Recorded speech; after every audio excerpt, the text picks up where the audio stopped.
Suara Generasi FM, The Sound of Life. Tuhan adalah penolong yang setia. Shalom, selamat siang untuk kaula muda Gracia dimanapun kalian berada siang hari ini. Senang sekali saya Rinto bisa kembali menjumpai kalian saat ini secara on air di program Young and Fresh, edisi hari Sabtu tanggal 21 September 2024. Ya teman-teman, bagaimana dengan kabar kalian hari ini? Semoga semuanya sehat ya, dalam kondisi yang baik, tetap bersemangat untuk mendengarkan renungan firman Tuhan. Dan saat ini, seperti biasa di Sabtu yang ketiga, kita akan sama-sama dengarkan renungan firman Tuhan dari Kak Indra Pratama. Shalom Kak Indra. Halo, shalom. Apa kabar Kak Indra? Luar biasa. Sehat ya Kak ya? Amin. Puji Tuhan. Oke, lagi ada kesibukan apa nih Kak? Selain pekerjaan mungkin? Biasa tetap pelayanan dan ya? juga lagi mempersiapkan sebuah acara ya untuk tanggal 1 Oktober kan kita ada acara besar, jadi ini lagi sibuk-sibuk rapat, prepare dan segala macam. Oke. Mungkin boleh di-spill sedikit Kak buat teman-teman anak-anak muda yang pengen tahu mungkin. Ya, jadi teman-teman kami di Lifeguard Community mengundang buat teman-teman semua boleh hadir ya di ibadah spesial tanggal 1 Oktober itu jatuhnya Selasa. Ya. Jam 3 sore dengan tema adalah Joel Generation atau generasi Yoel. Karena saya percaya di saat ini akan lahir bangkit generasi muda, yaitu antara umur 0 sampai 17 tahun yang akan disebut sebagai generasi Yoel, generasi yang siap melanjutkan tugas dari pendahulu kita, generasi yang siap dipakai Tuhan dengan luar biasa, dan generasi yang siap mengabdikan hidupnya hanya untuk kemuliaan nama Tuhan. Karena saya percaya kalau bukan untuk Tuhan, kita mau hidup buat siapa lagi ya teman-teman? Ini kita ini masih muda ya, teman-teman masih muda. Jadi saya mengajak buat kalian boleh hadir supaya kita ngerti tujuan kita mau seperti apa, arah hidup kita ke depan mau seperti apa. Kalau ditanya tujuan kamu apa, aduh nggak tahu ya, maaf kata, kamu nggak punya masa depan yang jelas karena kamu aja nggak tahu tujuan hidup kamu apa.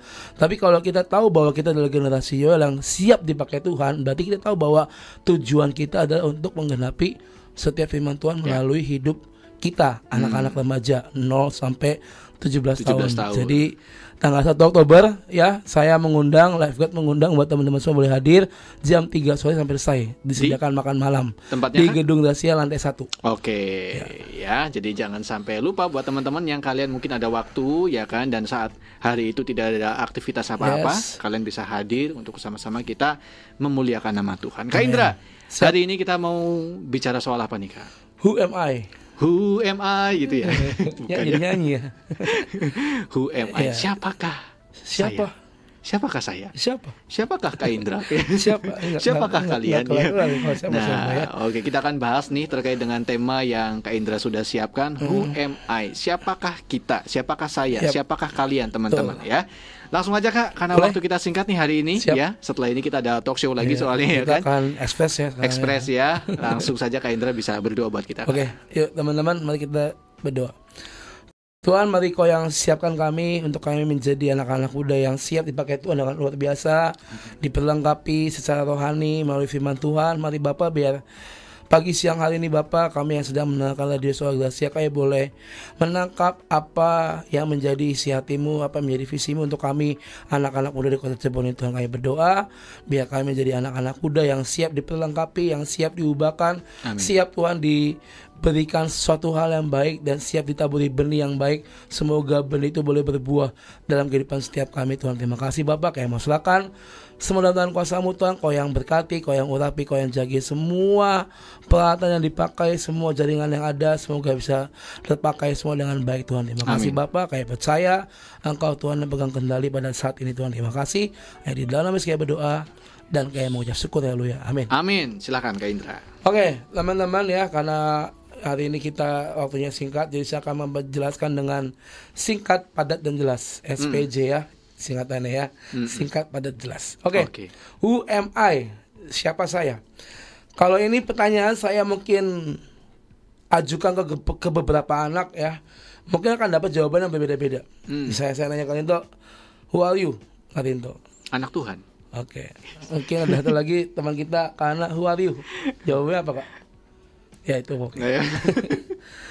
Mungkin jawaban kalian tuh dan ke anak akan berbeda, ya kan? Tentang pertanyaan who am I, kalau kita tujukan ke beberapa anak mungkin akan dapat jawaban yang berbeda-beda teman-teman. Nah sekarang pertanyaannya, kalau yang nanya itu bukan saya, Indra, kalau yang nanya Tuhan Yesus, ya, Rinto, ya kan? Hai Rinto, gitu kan. Siapakah kamu di hidupku? Ya. Apa jawab Kak Rinto? Kalau Tuhan yang nanya nih, Kak Rinto mau jawab apa coba? Aku anakmu Tuhan. Yakin kamu anakku? Yakin. Apa kamu udah ngelakuin semua tugasku? Amin. Firmanku? Ya, amin. Apa kamu hidup sesuai dengan firman Tuhan? Amin. Kalau Tuhan yang nanya itu ke hidup kita, apakah kita bisa jawab dengan lugas seperti tadi apa yang Kak Rinto jawab ketika saya tanya? Teman-teman, kita nih hidup sebagai anak-anak di dunia ini ya, sebagai manusia itu punya identitas. Ya, identitas atau punya ciri khas, ya kan? Udah pasti kita punya nama masing-masing ya. Saya namanya Indra, Kak Rinto, ada juga Kak Leo, Kak Ana dan lain-lain ya. Kak Winnie juga. Semua punya identitas, semua punya ciri khas. Terutama saya, ciri khasnya gampang. Cari aja yang badannya paling six pack, ya kan? Itu paling gampang banget. Ya, amin ya. Amin. Kita aminkan dulu ya. Amin dulu ya. Setiap orang itu punya ciri khas, punya identitas. Sehingga ketika orang melihat kita, bertemu kita, mereka tahu, akan langsung kenal, oh itu yang namanya Indra, panggilannya Bum Bum, yang badannya six pack gitu kan, bagus, kurus ya kan, berotot. Amin. Tuhan Yesus ya. Ketika kita punya identitas, kita punya ciri khas, orang tuh akan tahu, oh itu Rinto, oh itu Indra, oh itu Kak Ana.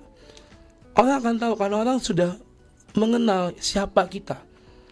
Orang sudah tahu siapa Kak Rinto, Kak Rinto itu seorang penyiar di Radio Suara Gracia, seorang pemain drum dan segala macam. Orang akan tahu. Begitu pula juga orang mengenal saya. Oh itu Indra, Bum Bum, WL dan segala macam, orang akan tahu.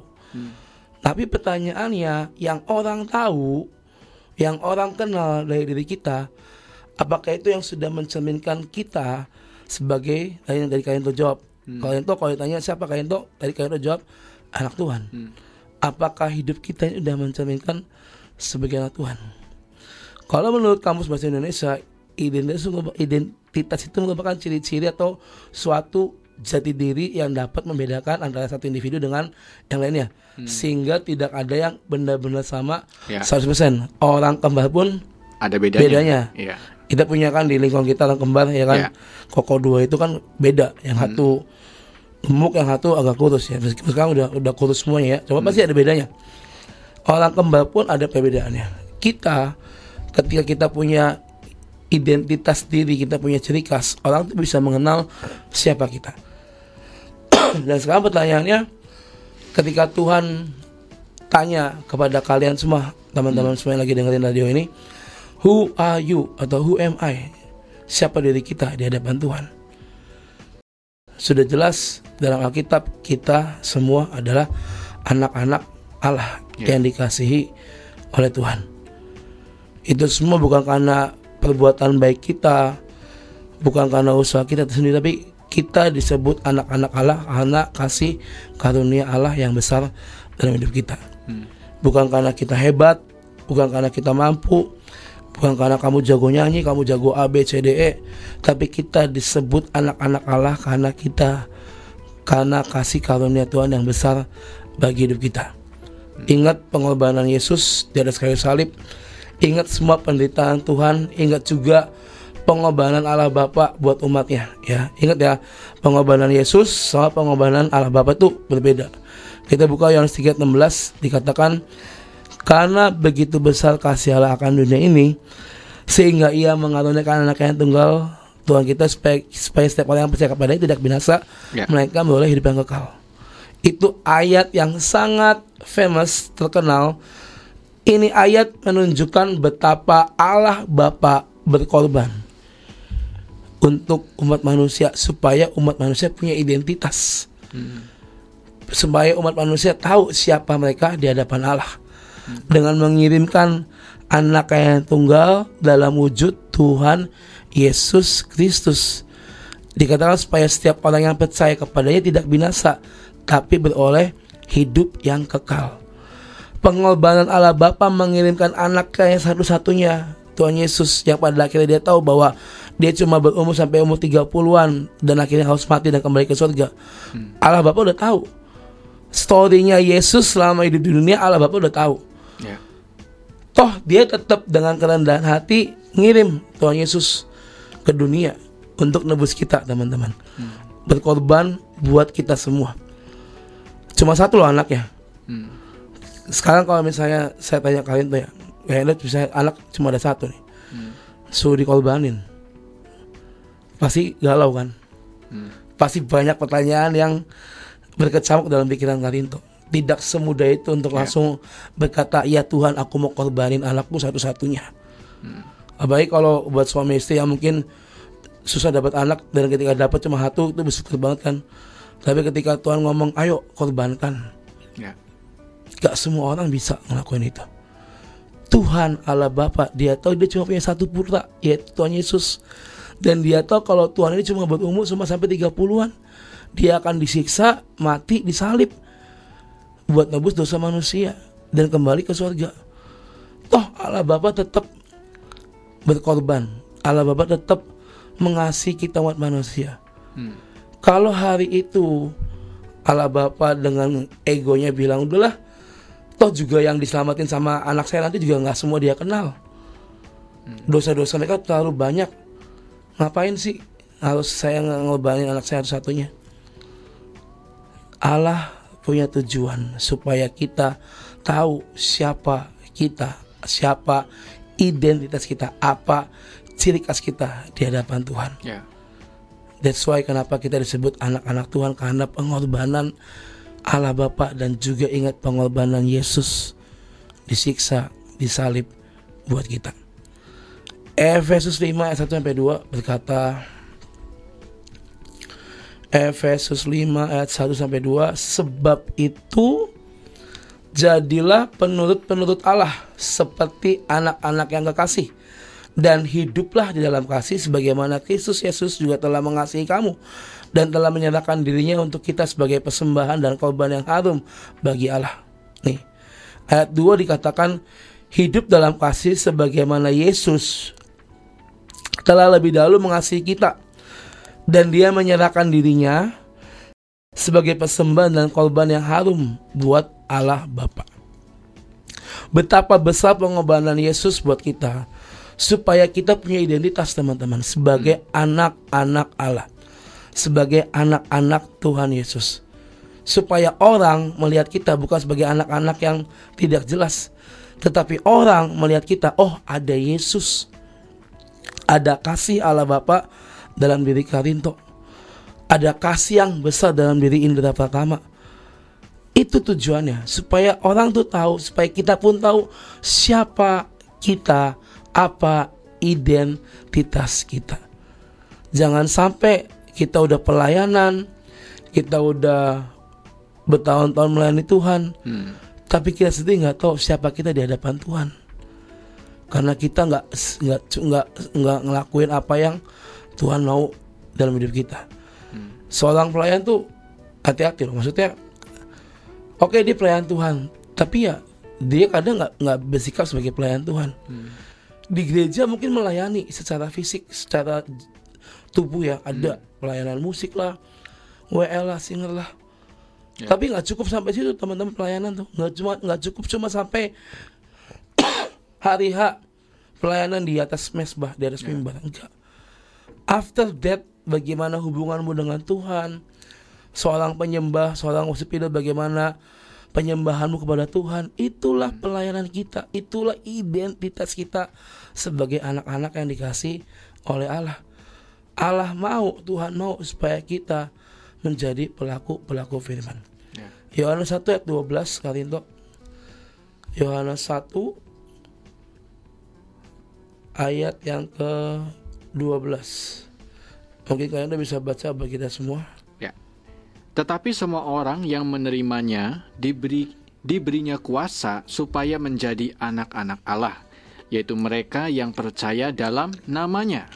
Ya, semua orang yang menerimanya, dalam artian menerimanya itu berarti menerima Yesus sebagai juru selamat dalam hidupnya. Bertobat, lahir baru, dibaptis. Diberinya kuasa supaya kita menjadi anak-anak Allah. Artinya apa? Kita dikasih kuasa, kemampuan supaya kita hidup seturut firman Tuhan.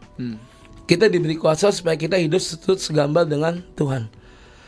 Karena hari-hari ini banyak sekali godaan-godaan yang bisa mengesampingkan Tuhan di hidup kita. Ya. Kalau kita nggak sadar kalau kita punya kuasa itu dan kita nggak pakai itu, ya maaf kata, kita sedang menggeser Tuhan dari hidup setiap kita. Apa yang dunia tawarkan itu selalu enak, jujur selalu enak. Yang namanya dosa itu nikmat sekali teman-teman. Ya, nggak ada dosa yang nggak enak. Semua dosa itu enak. Karena keenakan itu yang membuat kita lupa sama siapa yang memberikan identitas dalam diri kita. Sekarang pertanyaannya seberapa yakin teman-teman semua nih ya, kalau kalian tuh punya identitas sebagai anak-anak Tuhan. Kalau saya tanya yakin nggak? Yakin kak, yakin kok, yakin. Sehari berapa pasal? Saya teduh nggak? Bolong-bolong nggak? Ya kan? Keseharian kamu gimana di luar? Ya kan? Orang itu bisa dibilang anak-anak Tuhan ketika dia ada di luar gereja. Di dalam gereja semua putih. Wah. Malaikat semua ya. Ya kan? Yang hitam jadi putih gitu kan. Tapi di luar itulah aslinya. Di situ kelihatannya identitas kamu itu apa. Kamu habis pelayanan, orang lihat kamu pelayanan, orang akan melihat, oh ini dia si A, tadi habis pelayanan, berarti hidupnya baik. Itu yang orang lihat. Tapi kalau kita nggak bisa ngejaga, kita nggak bisa istilahnya menjaga diri, iblis itu akan terus menggoda kehidupan anak-anak Tuhan dengan berbagai cara supaya jatuh dalam pencobaan, dan setelah jatuh jadi jauh dari Tuhan. Pergaulan bebas, hubungan pacaran yang terlewat batas, itu hal-hal yang bisa iblis susupi teman-teman. Udahlah pegang-pegangan biasa, belai rambut biasa ya kan. Awalnya rangkul, kilik-kilik, lama-lama yang lain teman-teman. Ya. Kalau orang anak muda udah jatuh dalam hal itu menikmati. Karena saya pernah ngalamin. Dari yang pegang, rangkul, saya pernah ngalamin. Enak, nikmat teman-teman. Ini buat yang cowok-cowok nih ya, dengerin guys ya, hati-hati. Saya dan teman-teman semua punya identitas sebagai anak-anak Allah. Kita diberi kuasa untuk kita bisa menaklukkan semua kelemahan kita. Kita diberi kuasa untuk kita bisa hidup seperti apa yang Tuhan mau. Ya. Dan tadi dikatakan yaitu bagi mereka yang percaya dalam namanya. Kalau kalian udah terima Yesus, berarti kalian percaya sama Yesus sebagai juru selamat dalam hidup kalian. Kalian ikut kelas katekisasi, PA, dibaptis. Itu adalah jalan-jalan untuk kalian lebih percaya sama pencipta kita, mempelajari lebih serius tentang Tuhan dalam hidup kita. Dan kalau kita udah percaya, berarti kan udah ada Tuhan dalam diri kita teman-teman. Gak ada alasan untuk kita meninggalkan Tuhan dari hidup kita. Ya itu makanya, seberapa yakin kalian yakin dengan identitas kalian sebagai anak-anak Tuhan. Ingat, iblis akan terus menggoda anak-anak Tuhan. Ya. Oke. Jadi memang setiap kita ini harus menyadari ya Kak Indra ya, bahwa kita ini sesungguhnya itu Tuhan sudah memilih setiap kita ini menjadi anak-anak Allah. Itu kita diberikan suatu identitas dari Tuhan, yaitu sebagai anak-anaknya. Dan tadi yang seperti Kak Indra katakan, bahwa di saat kita sungguh-sungguh percaya kepada Tuhan Yesus sebagai Tuhan dan Juru Selamat, maka di saat itulah sesungguhnya bahwa kita ini diberikan kuasa, dimampukan untuk bisa memiliki suatu kehidupan yang serupa dan segambar dengan Tuhan. Gitu. Nah, tapi seringkali mungkin kita ini belum menyadari ini Kak Indra. Banyak anak-anak muda juga yang mungkin terlalu acuh terhadap identitas ini. Padahal bahwa setiap kita, saya percaya, terutama kalian teman-teman yang mendengarkan saat ini, kalian adalah orang-orang yang memang menjadi orang-orang pilihan Tuhan. Gitu. Kita sudah ditetapkan dan Firman Tuhan saat ini merupakan suatu peneguhan, menguatkan kembali, mengingatkan kita kembali. Mungkin kalian saat ini ada yang mulai putus asa, Kak Indra. Mulai merasa bahwa hidup gue ini buat apa sih? Gue ngerasa kayaknya udah gak berguna gitu tuh. Di keluarga, orang tua gue kayaknya gak nganggep gue gitu. Ngebeda-bedain gue. Selalu aja saudara gue yang disanjung-sanjung, tapi gue gak. Nah, saat inilah teman-teman, kita ini benar-benar disadarkan bahwa setiap kita ini sudah punya identitas ilahi. Gitu, bahwa kita adalah anak-anak Allah. Ya, makanya hati-hati ya teman-teman. Maksudnya kehidupan itu tadi saya bilang, yang dinilai itu bukan saat kita di gereja, saat kita di luar itu, dalam keluarga kita, dalam pertemanan kita di sekolah, dimanapun kalian berada, hubungan pribadi dengan pasangan kalian, itu yang dinilai oleh Tuhan. Itu yang dilihat. Kalau kalian merasa, aduh, buat apa sih gue hidup? Kalian tuh berharga di mana Tuhan, teman-teman. Kita ditebus dengan darahnya yang mahal tuh, kita ini berharga. Kita ini diciptakan tuh berbeda dengan makhluk hidup lainnya. Kalian harus sadari itu. Kita hidup di dunia ini, diberi nafas, itu adalah sebuah anugerah yang besar yang Tuhan kasih buat hidup kita. Bayangin kalau kita gak dikasih nafas oksigen, kita gak bisa nafas dengan enak sekarang. Banyak orang-orang sakit perlu tabung oksigen. Kita-kita ini yang masih pada muda, yang masih pada sehat, ayo bersyukur, jangan tidak bersyukur. Ya, apapun yang kamu alamin hari-hari ini, kalau kamu ngerasa kok kayak aku dibeda-bedain dengan saudara-saudaraku, atau mungkin kalian lagi ngalamin hal yang tidak enak dalam hidup kalian, itu adalah roda kehidupan yang gak pernah bisa kita hindari. Tetap harus kita hadapi. Tapi satu hal yang pasti, ketika kamu tahu dan kamu percaya kamu adalah anak-anak Allah, percayalah, ayah kita di surga ini gak akan ninggalin kita. Amin. Bapak kita yang di surga ini gak akan ninggalin kita. Dia itu melebihi bapak dari bapak kita yang ada di dunia ini. Ya, jadi ayo teman-teman, jangan kita kalah dengan keadaan. Tadi kita kan udah baca, kita diberi kuasa, ya kan. Kita punya kuasa untuk melakukan setiap kelemahan, untuk melakukan setiap dosa-dosa kita, karena kita punya Tuhan di hidup kita. Jadi ayo hari ini yakinkan dirimu kalau kamu adalah anak-anak Tuhan.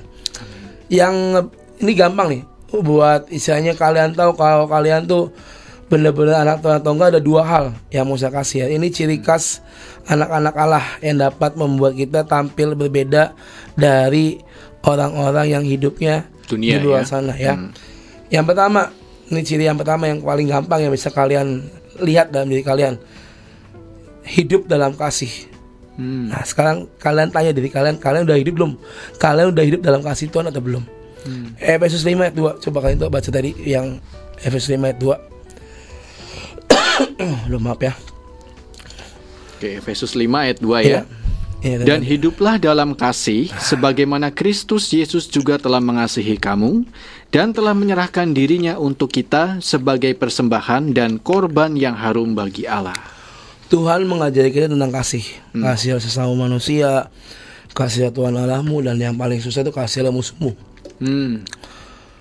Tuhan tuh mengajarkan tentang kasih. Tuhan tuh gak pernah ngajarin tentang kejahatan. Alkitab gak pernah ngajarin tentang bagaimana kamu harus membunuh orang, bagaimana kamu harus membenci orang, bagaimana kamu harus dendam sama orang. Tapi Alkitab mengajarkan bagaimana kamu harus mengasihi orang itu, bagaimana kamu harus mengasihi musuhmu, dan bagaimana kamu harus mengasihi Tuhan Allahmu. Hidup di dalam kasih. Apakah ada kasih dalam hidup kalian hari-hari ini? Apakah kalian mengasihi orang-orang di sekitar kalian, terutama orang tua kalian, keluarga kalian, saudara kalian? Dan apakah kalian mengampuni orang-orang yang bersalah sama kalian? Mengampuni itu adalah sebuah hal yang susah untuk dilakuin. Apalagi kalau udah merasa kita dijahatin sama orang ya, kita benci, kita dendam, untuk ngampuni itu susah. Tapi disinilah poinnya. Kalau kamu mau disebut anak-anak Allah, maka hiduplah dalam kasih. Mau kamu dilecehkan, kamu mau dikerjain orang, atau kamu mau diremehkan orang separah apapun, memang sakit. Cuma mau sampai kapan kita mendendam? Mau sampai kapan kita terus marah dalam hidup kita? Tapi belajarlah menjadi pelaku firman, yaitu menebar kasih. Kasih adalah identitas atau ciri khas nyata dari kekristenan. Mari cek dalam diri kalian, apakah kalian sudah hidup dalam kasih Tuhan atau belum? Apakah kalian sudah bisa mengasihi orang lain, bahkan mengasihi musuhmu, atau tetap ada dendam yang tersirat di dalam hati? Itu ciri yang pertama. Lalu ciri yang kedua, yang terakhir ya, hidup di dalam terang. Ini mau nggak mau hidup dalam kasih dan hidup dalam terang. Ini dua ciri khas sebagai anak-anak Allah. Gak mungkin dong anak-anak Allah hidup di dalam gelap. Gak mungkin dong anak-anak Allah dibilang hidup di luar kasih, hidup dalam kebencian, hidup dalam kejahatan. Kan gak mungkin. Efesus 5 teman-teman. Efesus 5 ayat 8 sampai 13 ya. Efesus 5 ayat 8 sampai 13. Kita gantian baca ya Kalinto. Oke. Kalinto genap, saya ganjil. Memang dahulu kamu adalah kegelapan, tetapi sekarang kamu adalah terang di dalam Tuhan. Sebab itu hiduplah sebagai anak-anak terang. Karena terang hanya berbuahkan kebaikan dan keadilan dan kebenaran. Dan ujilah apa yang berkenan kepada Tuhan. Janganlah turut mengambil bagian dalam perbuatan-perbuatan kegelapan yang tidak berbuahkan apa-apa, tetapi sebaliknya telanjangilah perbuatan-perbuatan itu. Sebab menyebutkan saja pun apa yang dibuat oleh mereka di tempat-tempat yang tersembunyi telah memalukan. Tetapi segala sesuatu yang sudah ditelanjangi dan ditelanjangi oleh terang itu menjadi nampak. Sebab semua yang nampak adalah terang. Jadi udah jelas hidup dalam terang. Berarti ya kita harus hidup mencerminkan terang kemuliaan Tuhan. Tuhan gak mau kita menjadi anak-anak gelap. Tuhan gak mau kita menjadi anak-anak yang dipenuhi dengan kebencian dan segala macam. Kita tadi yang pertama menerima kasih, hidup dalam kasih. Kita sedang menanggalkan kehidupan lama kita ketika kita menerima kasih Tuhan. Berarti kita kan mau lahir baru nih. Saya terima Tuhan, saya terima cinta dan kasih Tuhan. Ketika kita hidup dalam kasih, kita sedang meninggalkan kehidupan yang lama kita. Dan Tuhan tuh sedang ngasih terangnya dalam kehidupan yang baru. Yang lama nih udah direnov nih, lampunya diganti, ya kan? Ini kayak ini studio Solagasi kan, habis direnov kan, lampu diganti, lebih terang dan segala macam. Yang lama udah ditinggalin tuh, kayak udah nggak tahu udah dibuang atau gimana barang-barang yang lama. Diganti dengan semua peralatan yang baru, lampu yang baru, ya kan? Ini lampunya kan baru semua nih. Itulah Tuhan. Ketika kita mengalami kasih Tuhan, kita hidup dalam kasih, Tuhan sedang memberikan terangnya bagi hidup kita. Kita meninggalkan kehidupan lama, Tuhan sedang menerangi kehidupan yang baru. Hidup dalam terang berarti Tuhan akan menunjukkan apa yang boleh dan apa yang tidak boleh kita perbuat. Bukan berarti hidup dalam terang Tuhan tuh kita jadi bebas. No. Tapi terang itu akan nunjukin mana yang baik, mana yang tidak baik, apa yang boleh, apa yang tidak boleh. Ini dua ciri khas yang simple yang teman-teman bisa ambil hari ini ya. Hidup dalam kasih dan hidup dalam terang. Kalau kalian mau disebut sebagai anak-anak Allah, identitas kalian mau disebut sebagai anak-anak Allah, maka lakukanlah dua hal ini. Hiduplah dalam identitas sebagai anak-anak Allah yang senantiasa hidup dalam kasih serta terang Tuhan, sehingga dari hidup kita bisa jadi dampak yang baik buat banyak orang, karena ada kasih dan terang Tuhan dalam hidup kita. Oke, amin. Luar biasa. Thank you banget nih Kak Indra udah berbagi buat kita semua, anak-anak muda yang saat ini sedang mendengarkan, ya kan? Saya percaya bahwa renungan firman Tuhan ini boleh kembali menguatkan setiap kita, teman-teman, bahwa kita boleh menyadari identitas kita adalah sebagai anak-anak terang, anak-anak Allah, ya. Dan jangan lupa untuk membuktikan bahwa identitas kita adalah anak-anak Tuhan, ada dua ciri yang tadi sudah Kak Indra sampaikan. Kita harus hidup dalam kasih dan hidup dalam terang. Betul. Kak Indra, boleh tutup dalam doa, Kak? Siap. Oke, silakan, Kak. Tuhan, terima kasih buat firman-Mu pada hari ini. Kami boleh diajarkan untuk kami boleh tahu siapa diri kami di hadapan Engkau, Tuhan. Kami tahu oleh karena kasih karunia-Mu kami adalah anak-anak Allah. Tapi biarlah kami hidup, Tuhan, bukan cuma sekedar identitas kami sebagai anak-anak, tapi kami hidup berperilaku sebagai anak-anak Engkau Tuhan. Kami berdoa, kami yang masih muda ini Tuhan, Kau yang mampukan kami, Kau yang selalu peringati kami kalau kami kadang mungkin menjauh dari Engkau, Kau yang tarik kami kembali. Amin. Supaya kami Tuhan boleh hidup di dalam jalan-jalan-Mu Tuhan. Kami berdoa, biar rencana-Mu nyata bagi setiap kami, firman-Mu ya dan amin bagi setiap kami. Kami berdoa, mari Bapa, Engkau yang berkati kehidupan anak-anak muda-Mu di kota ini Tuhan, dimanapun juga kota-kota yang lain juga. Anak-anak muda Tuhan boleh merasakan bahwa Engkau Tuhan sebagai Bapa dalam kehidupan setiap mereka Tuhan. Kami berdoa, mari Bapa, bangkitkan iman kami, bangkitkan harapan kami Tuhan, bangkitkan api-Mu dalam hidup setiap kami sehingga kami boleh menjadi anak-anak muda yang on fire kepadamu. Tuhan. Kami berdoa biar hari ini Tuhan kami mau terima semua kasih dan terang dalam hidup kami Tuhan, sehingga menggantikan apa yang mungkin sudah rusak di hidup kami, apa yang mungkin sudah busuk di hidup kami gantikan dengan kasih dan terang yang baru yang berasal daripada-Mu Tuhan. Kami percaya biar hari ini Tuhan kami belajar untuk kami menjadi anak-anak muda yang hidup sebagai anak-anak Allah yang punya kasih dan terang yang ajaib. Amin. Yang berasal daripada-Mu Tuhan. Terima kasih Bapa. Kami percaya Kau Bapa yang akan mengubahkan kehidupan setiap kami anak-anak muda di kota ini Tuhan. Kami berdoa biar bangkit generasi-generasi Yoel di akhir zaman ini Tuhan, generasi-generasi yang mau berdoa berdiri untuk keselamatan bangsa ini Tuhan. Terima kasih Bapa. Kami berdoa buat Radio Suara Gracia, Olku yang ada, Kau yang berkati, Kau yang jamin mereka semua Tuhan. Engkau yang sediakan apa yang dibutuhkan. Kami percaya Engkau Bapa yang menetapkan radio ini ada di kota Cirebon Tuhan, dan kami percaya radio ini akan berdiri tegak sampai Tuhan datang yang kedua kali. Terima kasih Bapa. Kami mau serahkan dalam kuasa-Mu Tuhan. Semua yang sakit Kau sembuhkan, semua yang berbeban berat Kau ringankan, yang lagi ada masalah Kau yang legakan semuanya, dan Kau yang berikan jalan keluar bagi setiap kami Tuhan. Terima kasih Bapa. Kami mau kembalikan pujian, hormat dan kemuliaan-Nya bagi nama-Mu, hanya di dalam nama Yesus kami berdoa dan kami mengucap syukur. Haleluya. Amin. Oke, Kak Indra boleh sedikit sampaikan informasi untuk Lifeguard. Oke teman-teman ya, seperti biasa kami mengundang buat teman-teman semua boleh hadir setiap hari Jumat ya, jam 6 sore di Gedung Gracia lantai 2 ada ibadah youth ya. Dan untuk minggu-minggu ini kita lagi ngebahas tentang generasi Yoel karena mempersiapkan untuk tanggal 1. Jadi semoga kalian juga bisa mengerti. Tolong kalau kalian ada waktu di rumah baca kitab Yoel 1-3 itu kalian akan mengerti kenapa kalian anak-anak muda disebut sebagai generasi Yoel. Jadi yuk datang Jumat ini ada pembekalan, dan nanti Selasanya tanggal 1 boleh hadir jam 3 sore di Gedung Gracia 1. Ajak teman-teman kalian semua sebanyak-banyaknya ya. Ini ibadah dikemas dengan cara anak muda, tenang aja, jangan takut akan boring ya, tapi kita akan sama-sama memuji menyembah Tuhan ya dengan setelah anak muda.